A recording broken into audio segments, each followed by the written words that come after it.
A gente vai falar hoje, pessoal, tá, a gente vai começar a entrar nos 4Ps especificamente. Vocês lembram que a gente falou lá atrás dos 4Ps, né? E agora a gente vai, da aprendizagem criativa, a gente vai começar a aprofundar em cada um deles, tá bom?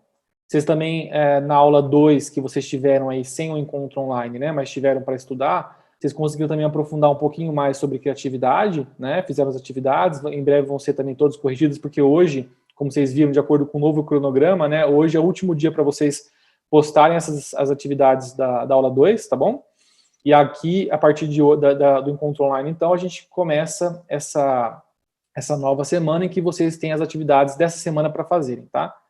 E a gente vai falar o primeiro P, que por diversos motivos vocês vão ver que talvez seja não mais importante, mas assim, o carro-chefe aí dos 4Ps, é o P de projetos, tá? Projetos, fazer acontecer.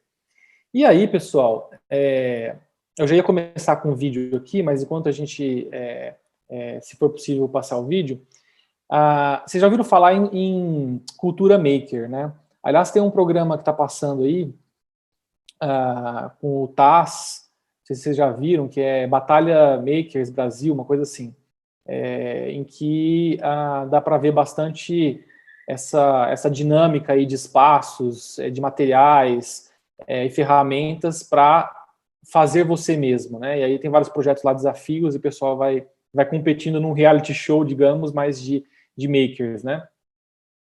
Eu tenho aqui, ó, eu faço várias, falando em maker, né? Várias caixinhas, vários álbuns para alguns álbuns, né? Caixinhas para álbuns que meu diário, na verdade, os meus diários são muito em fotografias, né? Então aqui, por exemplo, eu tenho, ó, diversas fotografias sobre coisas que eu fui fazendo por eu mesmo, né? Então, por exemplo, vocês veem aqui, ó, tem uma surdina de bola de isopor para saxofone, quando eu tocava, estou aposentado agora, né, mas toquei uns 20 anos saxofone aí, então aqui, ó, fiz uma surdina caseira aqui, camisetas, estampas diferentes, móveis, aqui, ó, móveis, fui fazendo, ajustes, inclusive, de móveis, aqui, ó, quando você não tinha um apoio aqui lá em casa, uma tampa para estante, aí eu comecei a trabalhar com EVA. Maker, pessoal, talvez muitos de vocês já sejam, o próprio quarto, né, do meu filho, vocês viram lá onde eu estava gravando as aulas, era o quarto de Lego ali, que eu também fiz por mim mesmo, né, do it yourself. Talvez muitos de vocês sejam makers também. O que é essa cultura maker, né? Foi principalmente, pessoal, no final da Segunda Guerra Mundial, né? Obviamente, aquela escassez, e daí tá aí o contexto que gerou, né? Como muitas vezes é a dificuldade que gera muitas inovações ou mudanças na sociedade. Então, escassez de material, escassez de produtos vindos realmente da indústria, né? A indústria estava toda canalizada para a guerra e tudo mais, de repente a vida tem que voltar ao normal, mas a gente não tem o fluxo normal de produtos, de ofertas, né, para atender toda a demanda. Então começa nos Estados Unidos principalmente essa questão de esse movimento social mesmo, popular mesmo, de começar a fuçar em garagem, né? Vocês sabem, inclusive, que muitas empresas gigantes dos Estados Unidos surgiram em garagens, né? Aquela coisa, o cara começa ali a se arranjar com algumas ferramentas, começa a consertar ele mesmo, começa a construir ele mesmo, criar ele mesmo, né? E, pessoal, isso é tão interessante que alguns autores, ó, trouxe até um livro aqui para vocês, ó, vocês estão vendo? Makers, do mesmo autor daquele livro A Cauda Longa, né? O Chris Anderson. E ele fala aqui, ó, no subtítulo do livro, Makers, a nova revolução industrial. Pessoal, é tão interessante que a gente talvez esteja realmente vivendo essa nova revolução industrial, por quê?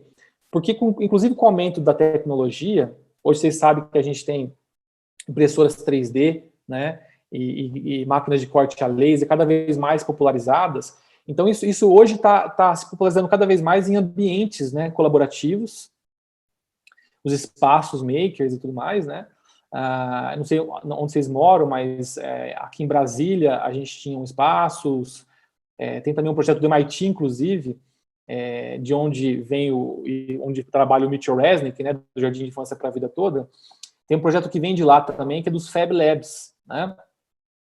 E aqui em Brasília a gente tem um Fab Lab, acho que em São Paulo tem, em São Paulo tem vários, imagino que vocês também já ouviram falar, se não conheceram presencialmente. Então hoje a gente tem essas máquinas de impressão 3D nesses Fab Labs, nesses espaços makers. Você pode ir lá, usar a máquina e trabalhar, né, fazendo o que você quiser. Mas a ideia dessa nova revolução industrial é porque, de repente, isso vai se popularizar cada vez mais. Daqui a pouco, eu vou ter uma impressora 3D em casa, né? Você vai ter uma impressora 3D em casa, nosso filho, nosso sobrinho, enfim. Por quê? Porque vai baratear, talvez daqui a pouco não esteja mais só apenas esses espaços, né, para você compartilhar, mas você tenha uma, como ficou popular a impressora de papel, né, de tinta laser, que a gente tem hoje, todo mundo praticamente tem em casa, talvez daqui a pouco esteja disponível também a impressora 3D em casa. E o que isso quer dizer? Que daqui a pouco eu não vou mais precisar me sujeitar ao que a indústria faz. Só o que a indústria faz. Poxa, eu precisava de uma peça assim assada para trocar aqui meu equipamento. Vamos ver se tem ali essa venda de peças avulsas. Puxa, não fabrica. Não, eu fabrico eu mesmo. Eu faço o projeto ali para imprimir em 3D, imprimo e fabrico. Opa, acho que eu vou além de uma peça. Acho que eu queria um produto customizado, assim, assado. Não tem nenhuma uma indústria produzindo isso. Eu produzo eu mesmo. Então, eu não vou mais me sujeitar a essa cadeia, né, industrial em que os objetos e os produtos que eu consumo vêm exclusivamente de lá. Então, de repente, eu começo a produzir, daqui a algum tempo, né, todos começam a produzir aquilo que precisam por si mesmos. Imagina, uma nova revolução industrial realmente. Então, é um fenômeno muito interessante, pessoal. E aí a gente passa para a questão. É um fenômeno social interessante e novo. É um fenômeno econômico interessante e novo, obviamente, com esse deslocamento, esse possível deslocamento, né, da produção industrial para a produção na sua própria casa, a gente tem uma questão econômica envolvida muito importante. Mas também uma questão de aprendizagem. E está o link com o nosso contexto aqui. Qual seria esse link? Acho que vocês já tinham ouvido falar em cultura maker e tem tudo a ver, né? Mão na massa tem tudo a ver com o que a gente tem visto e feito aqui. Só que, apesar de parecer óbvio, eu queria perguntar para vocês, e aí eu vou pedir a ajuda de algum colaborador aí, para me dar a sua opinião, né? O que vocês acham, pessoal? Que a cultura maker, né, tem a ver com... Ou qual é o link que vocês veem entre cultura maker, esse mão na massa, e aprendizagem? É central ao nosso curso isso, mas eu estou perguntando porque vocês vão ver daqui a pouco algumas diferenças entre aprender fazendo e aprender criando. Já dei uma dica aqui, mas o que vocês acham que tem a ver? Cultura maker, ou seja, faça você mesmo. Aliás, quem gosta de YouTube aí, vocês são bem jovens, alguns bem jovens, outros também estão antenados com essas novidades de hoje, né? E vocês estão vendo muito no YouTube essa questão do DY, né? DY, do it yourself. Faça você mesmo. Por exemplo, decoração, né? Eu testo o exemplo do quarto do meu filho. Tem muitos vídeos no YouTube com essa sigla logo no título, assim, né? Ou na hashtag ali. Por quê? Porque a pessoa está mostrando que você pode, a partir de umas orientações que ela, ou de umas dicas que ela dá, porque ela fez primeiro, ela teve a ideia de fazer ali, né? Você pode fazer você mesmo também essa decoração. E aí muitas pessoas vão lá e reproduzem o que essa influenciadora, o que esse youtuber fez aí.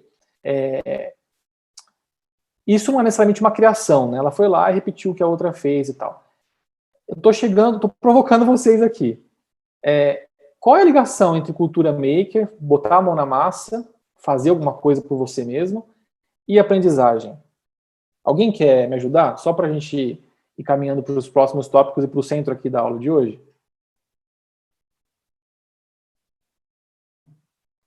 Ó, tô aquele, por livre, por espontânea vontade, não foi? Eu tô aqui, tô brincando. É que eu tô vendo aqui no vídeo aqui os nomes que aparecem por cima aqui para mim. Jerusa, Rivaldo, Dora, mas é só tô vendo, não é por nada não. Mas se ninguém quiser falar, a gente prossegue aqui, mas eu queria realmente ouvir o que vem, aquela coisa de o que aparece na cabeça de vocês, assim, sem muita elaboração, sem muita... porque a gente vai fechar, tá? A gente vai fazer o fechamento aqui, para vocês, inclusive, já hoje acho que é uma aula importantíssima, já reforçando aqui, para vocês começarem a realmente perceber o que é possível mesmo fazer e qual é o caminho que vocês têm que trilhar na aprendizagem criativa lá, quando vocês estiverem com os educandos, tá? Porque a gente vê muita coisa, legal, pega material, faz, decora o óculos, imagina e tal, vou fazer isso com as crianças, tá? Mas isso é aprendizagem.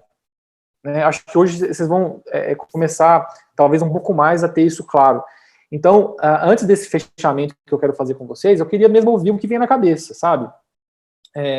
Cultura maker, mão na massa e aprendizagem. Por que tem a ver?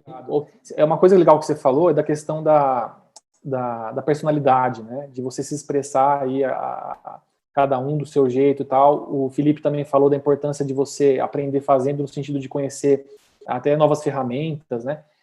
Tá tudo certo. Tá tudo certo, esse é o espírito mesmo que tá na cultura maker e que tem intersecção com a aprendizagem criativa. Mas eu queria provocar um pouquinho mais vocês. Tá tudo certo. Agora,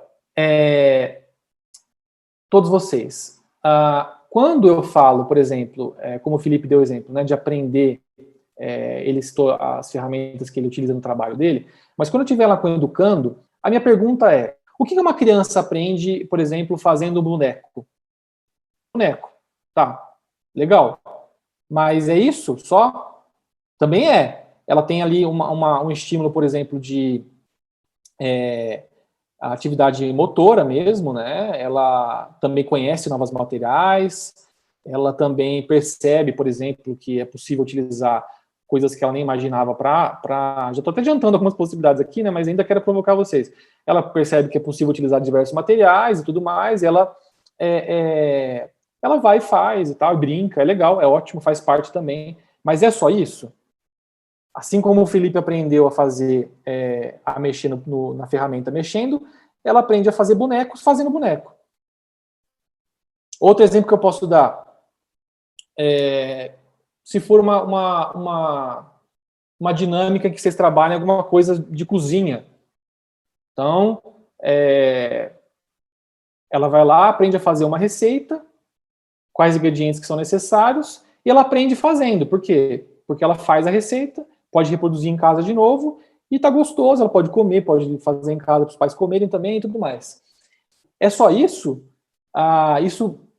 Onde está a aprendizagem que inclui diversas outras coisas que a criança deveria aprender na escola, né? Nisso aí. Aliás, pessoal, isso é uma coisa que eu estou provocando vocês, porque vocês talvez ouçam, tá? Em muitas ocasiões aí, críticas. Tá, vocês vão lá, faz bonequinho, faz artesanato, faz massinha e tudo mais, e cozinha, sei lá o quê, e planta coisa na horta, tudo bem. É bacana, tal, ambiental, tudo mais, mas assim, a criança está na escola para aprender um monte de coisa, né? E aí fica só nisso. Como é que vocês acham, além de aprender a fazer ali objetos e coisas, como é que dá para casar a aprendizagem com a questão do que vocês viram aí de botar a mão na massa, cultura maker e tudo mais? Alguém quer mais? Eu não sei se eu fui claro aqui nas minhas provocações. Se alguém tiver com dúvida, inclusive, pode levantar a mão aí. Mas vocês entenderam a minha provocação aqui? O Felipe aprendeu ali o que ele precisava em ferramenta, e é isso mesmo, porque ele precisava trabalhar com a ferramenta, foi o último trabalho dele, certo? A criança aprender a fazer um bonequinho lá com sucata e tal, é importante para ela? É importante, ela brinca com isso, tal, talvez até não tenha brinquedo em casa, pode utilizar aquilo para brincar. Mas além disso, e aí a parte da escola aí, entre aspas, né? E aí, cadê a escola? Cadê a português, matemática? Alguém quer arriscar aí? Eu gostei muito de 3 tópicos que você tocou aí. O primeiro deles é o seguinte: você falou em despertar, em promover, né, em aguçar, enfim, a criatividade. E mais do que isso, pegando também o que a Joyce falou, ter confiança e autonomia, é a construção na criança, né, a autoconstrução dela, nesse caso, né, de que ela consegue criar coisas. A Débora citou 3 pontos interessantes aqui. O primeiro da criatividade, que pode parecer bem óbvio, mas vocês viram como ela trabalhou a questão e a Joyce complementou aqui, a criança começar a não deixar acontecer com ela o que acontece com a maioria de nós, que é deixar morrer aquela criatividade que é nata, e a gente chega na fase adulta e não tem mais, né?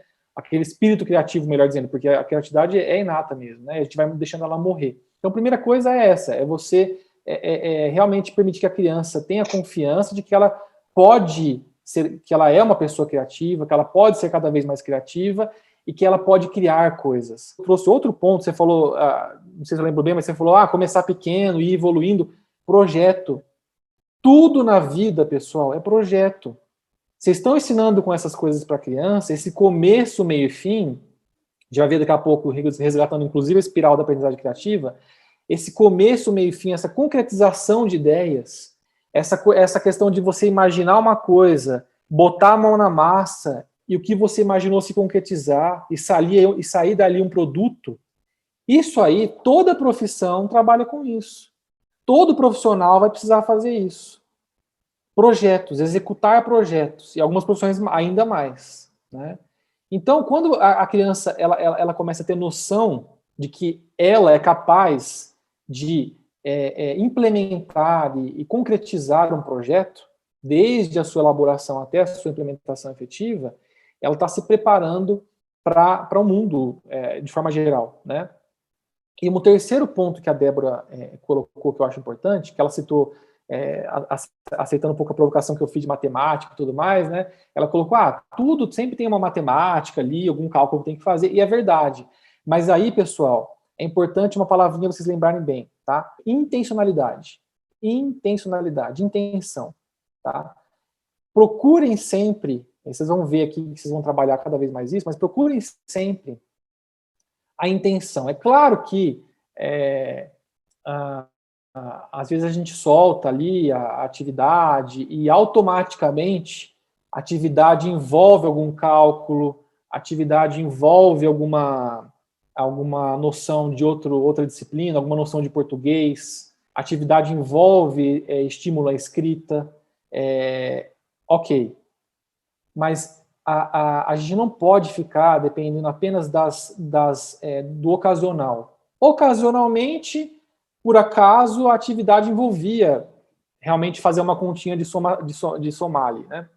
De dividir. Não, intencionalidade. E aí que está o preparo de vocês por trás das atividades que vocês vão planejar, com base nesses estímulos, nessas experiências que a gente está provocando em vocês aqui.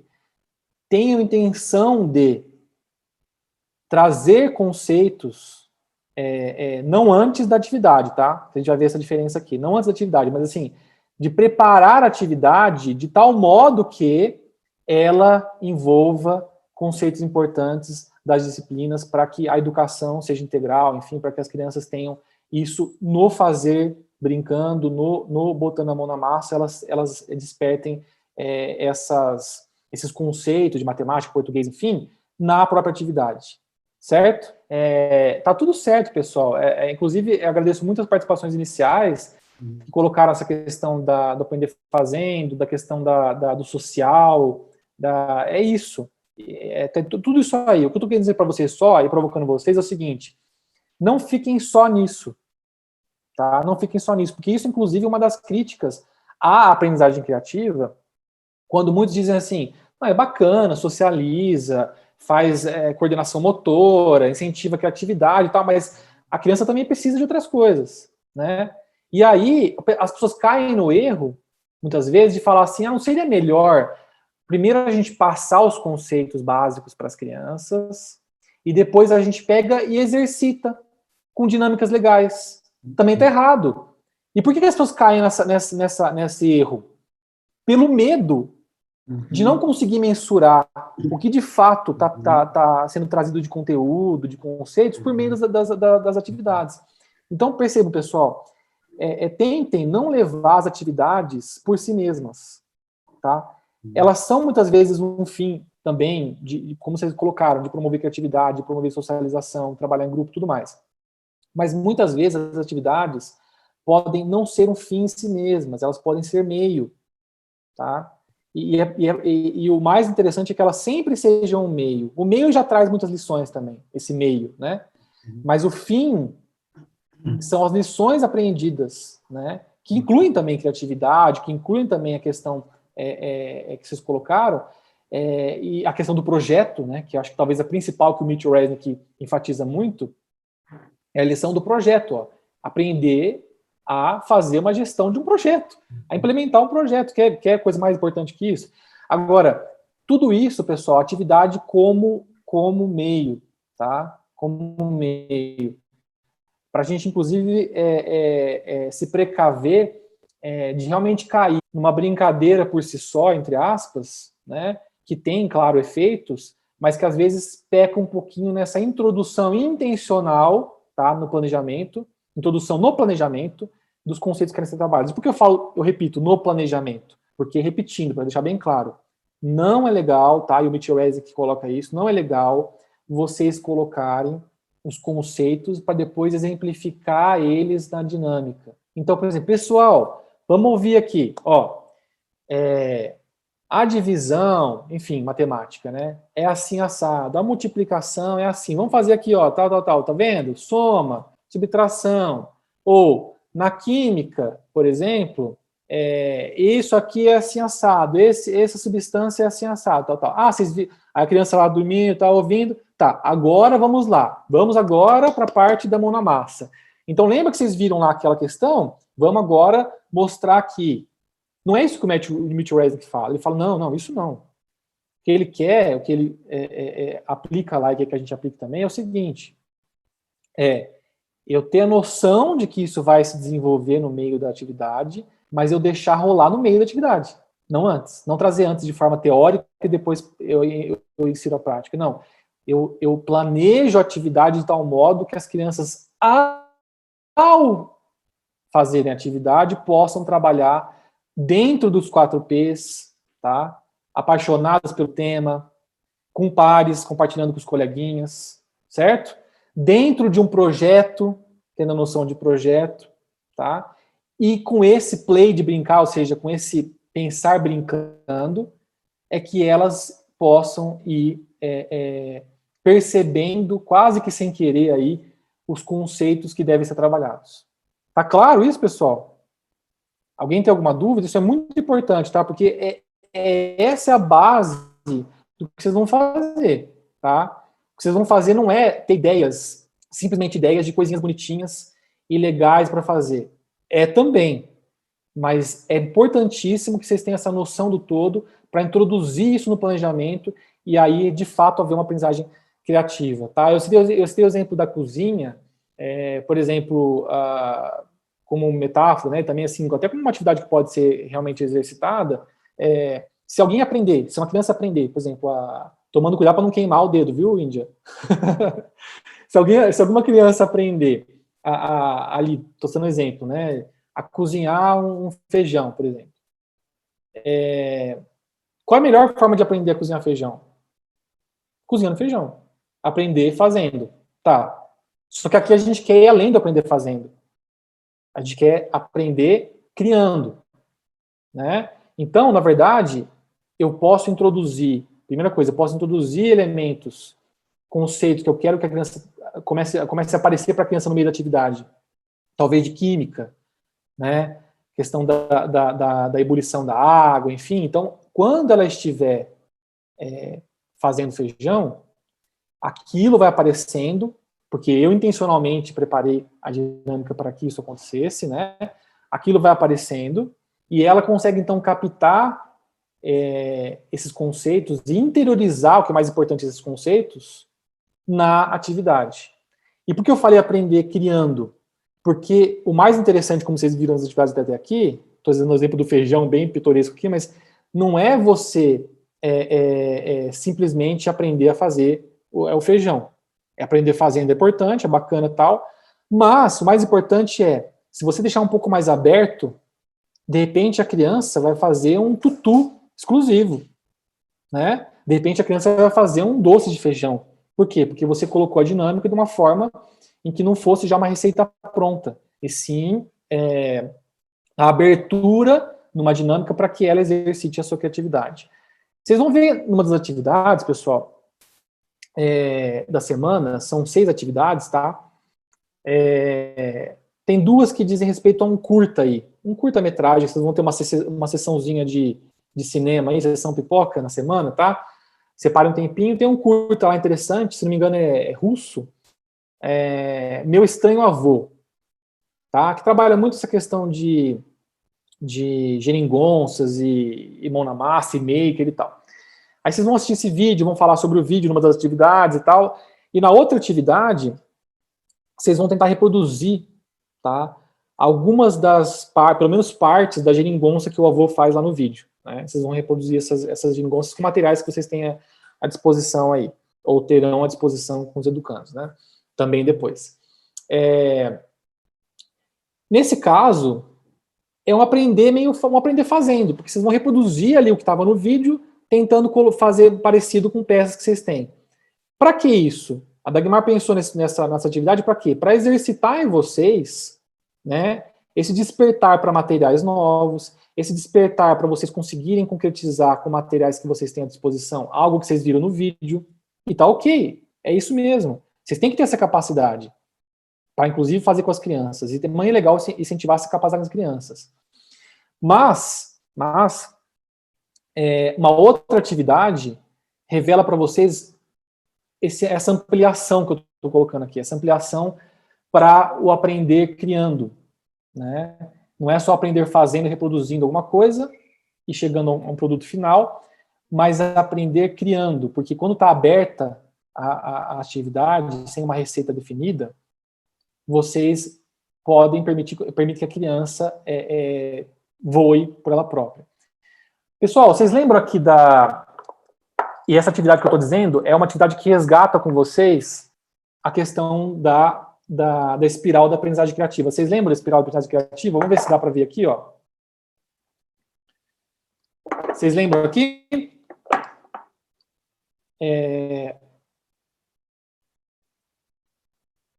Vocês estão vendo aqui? Estão vendo? Imaginação. Vocês lembram como é que funcionava a espiral da aprendizagem criativa? Começa com o quê? Com a imaginação, certo? A imaginação. A criança, primeiro, imagina. Depois, a criança faz o quê? Cria. Certo? Então, ela vai lá e bota a mão na massa. Percebam como a espiral da aprendizagem criativa ajuda vocês e ajuda as crianças a exercitarem a própria lógica de projeto. E por isso que o Mitchell Resnick fala que o P de projeto é um dos mais importantes. E também é por isso que eu coloquei aqui que uma das maiores lições também, nessa questão das atividades da aprendizagem criativa, é a criança levar a ideia de projeto, se sentir capaz e preparada para executar um projeto. Então ela cria. E depois que ela cria, ela faz o quê? Ela brinca. Certo? Ela brinca. Ela testa, entre aspas, aquilo que ela criou. Ela começa a experimentar aquilo que ela criou. E ela vai ver que algumas coisas não dão certo. Às vezes cai a torrezinha, quebra, ela vê, opa, vamos fazer outra. E ela brinca sozinha, pessoal? Ou não? Não. Ela brinca em pares. Lembram do outro P? A gente vai ver mais pra frente outro P. Mas percebam aqui os P's e a espiral funcionando na lógica de projeto. Tá? Por isso que o P de projeto é muito importante. Elas compartilham. Elas brincam com outras crianças. Inclusive, insights que elas têm sobre a construção delas vêm da brincadeira com outras crianças. Insights e reflexão. À medida que elas vão brincando e compartilhando, elas vão refletindo. Opa, o que não funcionou? Ah, e se a gente fizesse diferente? Ah, não gostei do que você fez. Ah, então vamos fazer diferente. Ah, mas eu quero azul. Ah, então a gente pode fazer azul. Eu quero vermelho. Ah, mas eu gosto assim. Ela reflete o que funcionou, o que agradou talvez outras crianças, qual é o consenso possível que pode ser gerado.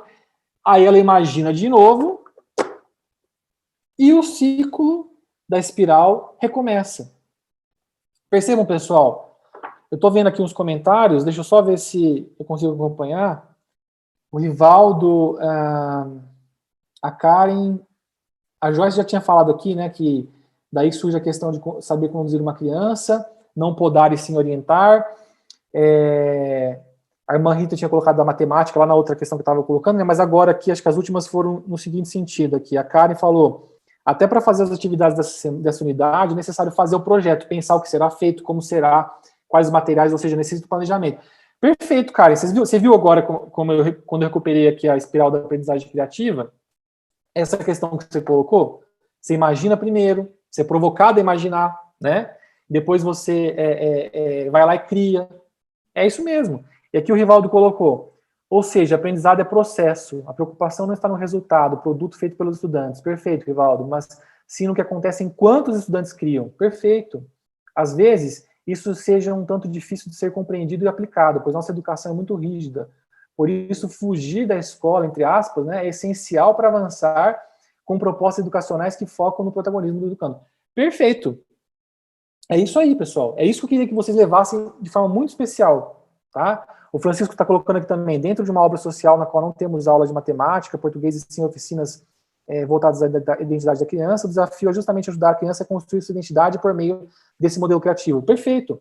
A questão do foco talvez não seja sempre a introdução de outros conceitos, mas apesar de criativa, e vocês levam isso como abordagem, não só, obviamente, para talvez atividades que vocês vão desenvolver agora, mas para a vida toda vocês como educadores, tá? Apesar de criativa, se um momento foco é mais na identidade, se outro momento foco é mais no aprendizado mesmo integral, não importa, importa que vocês percebam o potencial da aprendizagem criativa para a educação.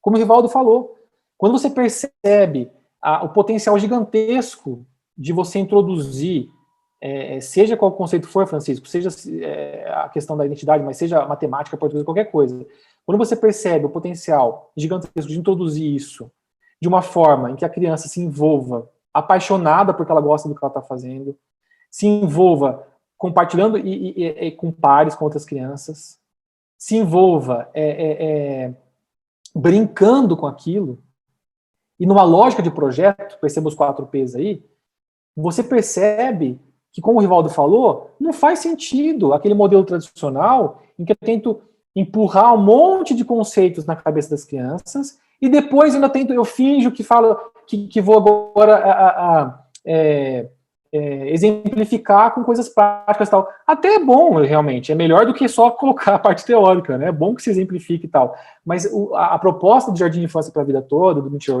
Resnick, é essa, faz tudo nesse contexto. Outra palavra fundamental, contexto. Faz tudo e coloca tudo nesse contexto.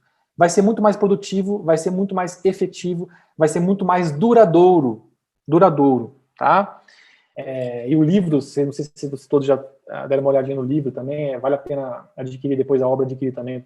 Vocês lembram, né? O livro dele aqui, ó, Jardim de Infância para a Vida Toda. O livro é isso, né? É como se fosse ele falando no vídeo aí, escrevendo. Muito, muito claro, muito didático, muito legal, interessante também. Eu sou muito grato por ter tido a oportunidade de visitar a Billund também aí na Dinamarca. Quando eu morava em Portugal, eu dei um pulo lá.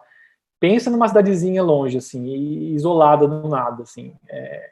Não tem nem placa. Eu tava no GPS, assim, eu ficava com medo, porque eu falava, nossa, mas eu tô indo, tá me levando aqui, mas não tô vendo placa e nada. Uma cidadezinha pequenininha, assim, lá no meio da Dinamarca, em que praticamente só tem a Lego lá, né, de importante, assim. Tem também um parque, né, de diversões da Lego, e obviamente a sede, né, e agora essa casa também, que é mais recente, essa casa da Lego aí, e realmente é muito legal. Vocês veem por que eu sou apaixonado por Lego também, né, por conta de a Lego trazer, vocês veem a intenção aí, né, não é à toa, né, que a Lego tem todo esse potencial, porque intencionalmente ela foi preparada, né, o brinquedo é preparado para despertar tudo isso. E vocês viram, pessoal, de novo a questão da espiral, né? Como é interessante. Aliás, o que eu relembrei com vocês aqui, a espiral da aprendizagem criativa, pessoal, imaginar, criar, brincar, compartilhar, refletir, imaginar de novo. Eu até brinquei aqui com vocês construindo uma torre aqui, Por quê? Porque na atividade que vocês vão fazer na semana, tá, vocês vão recapitular essa questão da espiral da aprendizagem criativa por meio de uma torre. E aí pode ser uma torre também de blocos de montar, como eu brinquei aqui, mas pode ser uma torre de qualquer material, tá? E o bacana é isso, assim, a aprendizagem criativa, diferentemente de metodologias mais fechadas, no sentido de material, de fechadas, né? Como o Lego Serious Play, que eu aplico para adultos, né? Educação corporativa. Lego Serious Play, você trabalha com Lego, né? Agora, o bacana da aprendizagem criativa é essa liberdade, tá? E de proposital, inclusive, para qualquer tipo de material, e isso como ponto positivo também, né? Não é só questão de limitar, não. Exatamente buscando essa amplitude que vocês conseguem, inclusive, despertar também nas crianças essa visão de que tudo pode se transformar, tudo pode ser usado, e aguçando ainda mais a criatividade. Então, a torre que vocês vão desenvolver lá para relembrar esses projetos, esses pontos da espiral da aprendizagem criativa, tá? Eu queria que vocês pensassem, tá, em grupos aí. Também, se não for possível, a gente pensa de qualquer jeito e fica para a semana, mas pensassem em ideias, tá? Que vem na cabeça mesmo, tá? Obviamente, vocês vão ter... Agora, vocês estão na fase de aprender ainda, de captar essa abordagem, né, de exercitar isso durante a semana, mas eu já queria colocar vocês um pouquinho antenados ali na reta final, que seria a aplicação mesmo, né, com os educandos. E aí, o que vem na cabeça de vocês em termos de ideias para indução de projetos. Eu coloco indução de projetos porque a gente podia até falar, né, vamos colocar aqui projetos para as crianças desenvolverem. Só que quando eu falo em colocar um projeto para a criança desenvolver, eu meio que já estou fechando, certo? No sentido, assim, de quais as etapas que ela vai desenvolver e tal. Então, eu já fujo um pouco da lógica que a gente está apresentando aqui. Então, eu falo indução de projetos, né? Ou seja, vocês induzirem por meio de uma proposta de atividade, tá? Qual seria a proposta para que as crianças desenvolvessem projetos, né, com essa dinâmica que vocês estão propondo. Lembrando a intencionalidade, ou seja, o que você quer trabalhar, de colocar ali no meio, escondidinho, entre aspas, né, de modo que quando elas estiverem trabalhando, elas vão desenvolver, vão perceber aquilo tudo, para não ser por acaso, né, obviamente é ocasional e é automático que trabalha em grupo, que várias coisas, mas a intencionalidade, lembra, é importante para vocês controlarem ali, no sentido de controlar não o que elas vão fazer, mas controlar o que está potencialmente sendo despertado. E a surpresa ótima que pode acontecer é de muitas coisas que vocês não pensaram de aprendizado surgir também, óbvio. Mas um mínimo de intencionalidade eu acho que é bacana vocês terem para que, de repente, a programação que vocês querem, né, que seja desenvolvida possa estar no meio ali também. Só também fazendo um registro aqui, legal o comentário da Karen, né? Seria legal se o CSF pensasse um curso só sobre aprendizagem criativa para os educadores, vejo que acrescentaria muito conhecimento para nós e toda a equipe das casas salesianas. Legal, Karen, seria um prazer realmente, se claro eu tivesse com vocês mais coisas, ou alguém que tiver também, eu acho que realmente legal e fundamental que vocês pensem na aprendizagem criativa, tá, com uma abordagem para vocês usarem para sempre. Foi legal o Francisco observar aqui que o objetivo nessa capacitação, objetivo mais de curto prazo, digamos assim, é específico, né, mas, obviamente, a aprendizagem criativa, vocês como educadores, é para sempre, tá? Então, realmente, quanto mais vocês puderem, mesmo que não haja uma nova capacitação só sobre a aprendizagem criativa, o quanto vocês puderem estudar, sabe, ler o livro e se aprofundar e aproveitar essa experiência inicial que vocês terão para realmente ficarem craques aí na aprendizagem criativa, melhor, tá? Quanto mais, melhor. Gostei aqui, até me deu uma saudade, não sei se foi erro de digitação ou foi proposital, mas ela colocou aqui para nós e toda a equipa. Lembrei lá de Portugal também, quando eu morei lá, tipo, lá é equipa, né? Eles falam, equipa de futebol e tal. É uma saudade aqui. Obrigado, Karen. Valeu demais, pessoal. Duas coisas que eu queria colocar aqui, eu passei rapidinho nos grupos, e só para reforçar com vocês. Quando eu falo em intencionalidade, tá? Não é no sentido de deixar claro para a criança o que vai ser trabalhado, tá? Em um dos grupos eu vi algum comentário dessa linha, e a gente está aqui para realmente discutir e aprender, e vamos lá. Então, assim, não é para deixar claro com a criança o que vai ser trabalhado, como se fosse um programa de conceitos que ela vai ver nas atividades. Porque aí a gente cai naquela questão que o Mitch Rice critica, né, que é você primeiro falar do conceito e depois exemplificar de alguma forma, com um projeto, uma forma prática. Não é isso, tá? Inclusive, eu estava passando por outro grupo, e o Emerson, acho que a discussão estava parecida no outro grupo, e o Emerson reforçou exatamente o que eu estou dizendo aqui. Legal, Emerson, exatamente isso, Emerson.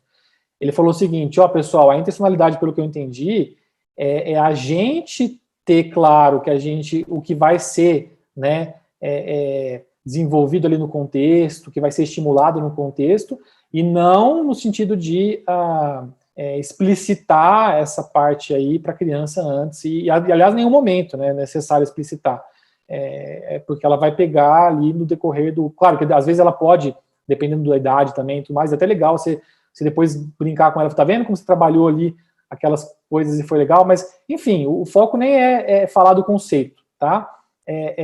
A intenção é para você, tá? No seu planejamento e não Só queria reforçar isso. E outro ponto interessante que eu vi um dos grupos comentando, foi que na linha do que eu falei de cultura maker e do aprender fazendo, o aprender fazendo, como eu disse, está envolvido, né? Aprender a fazer é uma coisa manual. Tá envolvido. O que a gente quis mostrar aqui, que a aprendizagem criativa vai um pouco além, né? Ela vai para aprender criando, e com toda a espiral da aprendizagem criativa, você tem uma integração de diversos saberes ali naquela questão, e não só aprender fazendo daquela atividade, daquele mão na massa específico, né?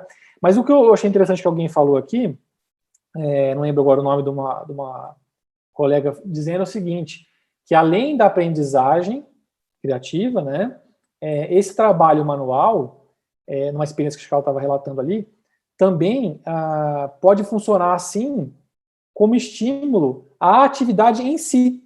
Então, ela estava mostrando alguns quadros, um artesanato, digamos assim, né?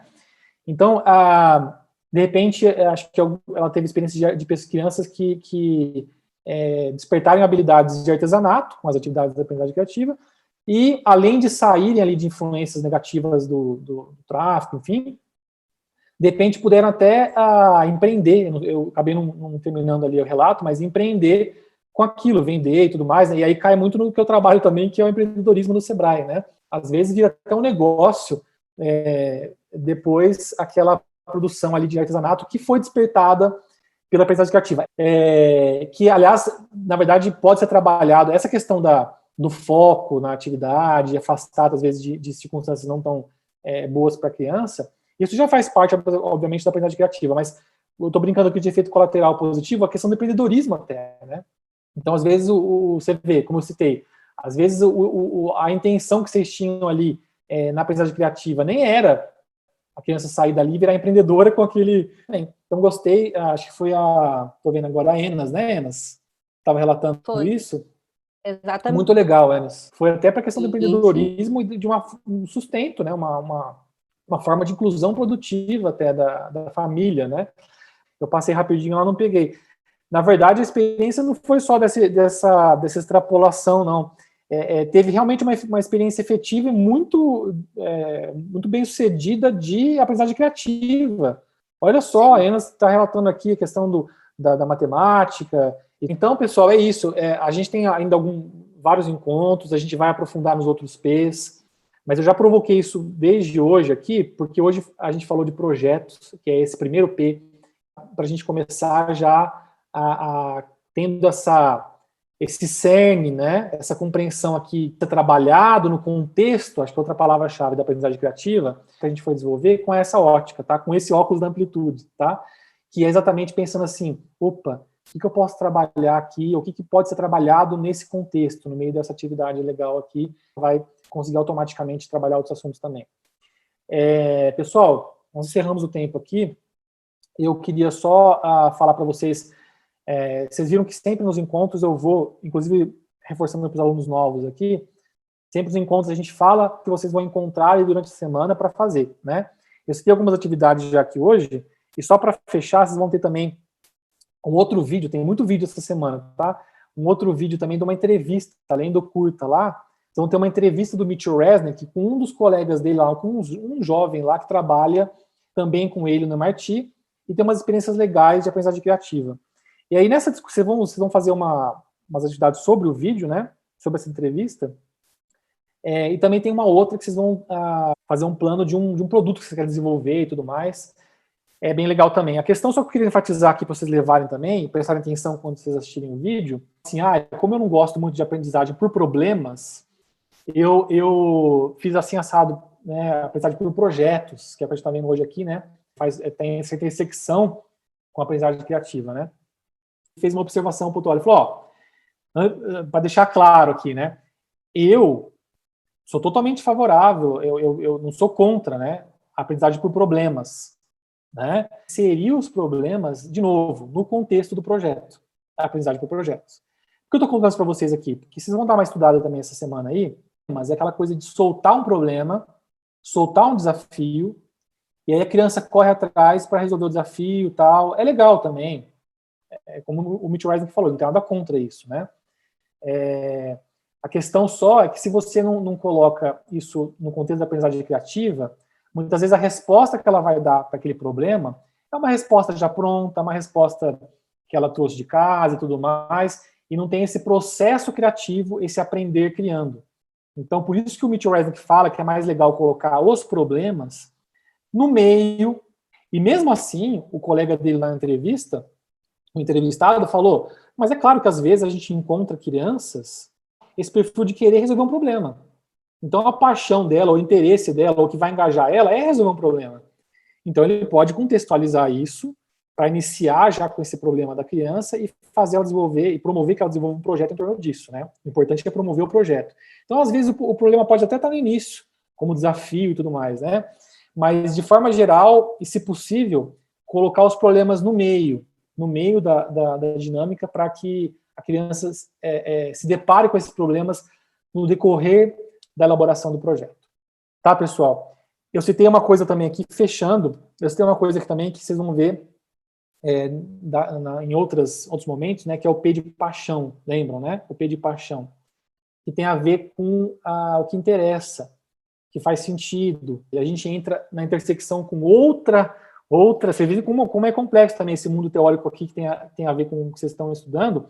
A gente não foca na teoria, obviamente, mas tem a intersecção com a aprendizagem significativa, que inclusive é aplicada para educação corporativa, para adultos, enfim, que é o seguinte, é você fazer conexões com o que já tem de conhecimento, já tem de informação, para que a partir disso se desenrolem os novos, ou seja, fazendo sentido do que a criança já traz de bagagem e tudo mais. O que faz sentido para ela, o que interessa, o que desperta paixão, apesar de o P ser de projetos ainda. Numa outra atividade, e aqui eu encerro, tá? Que é a atividade de linha do tempo. Eu até ia passar para vocês aqui um videozinho que, coincidentemente, também eu tinha produzido há um tempo da minha vida, né, em Lego, né? Eu fiz uma linha do tempo em Lego para um outro projeto que a gente estava fazendo no Museu da Pessoa, que é um museu bem legal também, depois se quiserem dar uma olhada. Mas a atividade de vocês vai ser com foco em projetos. Então, vocês vão pegar nessa atividade de linha do tempo e fazer uma linha do tempo por projetos. Projetos que vocês imaginaram, de repente nem foram para trás quando vocês eram crianças, projetos que vocês desenvolveram. E essa linha do tempo vai mostrar para vocês uma coisa interessante, que é o que faz sentido para vocês. Aliás, sentido é uma palavra que também tem a ver com o quê? Com trânsito, não é? Com direção, não é? Ou seja, qual o sentido aqui da rua? É para lá, é para cá. Percebam, é uma curiosidade interessante essa, né? Sentido na questão de ser significativo para você e sentido na questão mesmo de direção. Eu queria que vocês trabalhassem, pensassem nisso também nessa atividade de linha do tempo.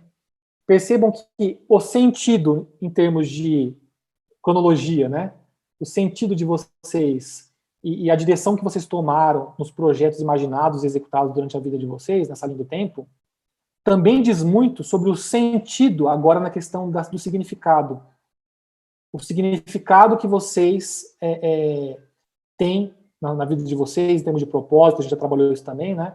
E daquilo que faz sentido para vocês. E é isso que vocês têm que identificar também quando vocês estiverem trabalhando, para que as entidades puxem isso aí dos educandos. Tá bom? Pessoal, uns minutinhos aqui a mais, perdão pela extensão, mas acho que está todo mundo sobrevivendo aí. Até agora, na hora do almoço, a gente ainda está com 20 para meio-dia, né? Graças a Deus conseguimos aqui dar um jeito na questão de internet. Aliás, Cultura Maker, desafio vocês aí, ou tomara que um dos educandos um dia de vocês aí descubra um provedor caseiro de internet. A gente vai precisar disso um dia, porque, meu Deus, que dificuldade. Quando cai tudo, e aí? Né? A Viva, estamos mandando técnico daqui a 3 horas, enfim. Então, mas deu tudo certo. Espero que vocês tenham gostado aí do conteúdo dessa aula. Valeu mesmo.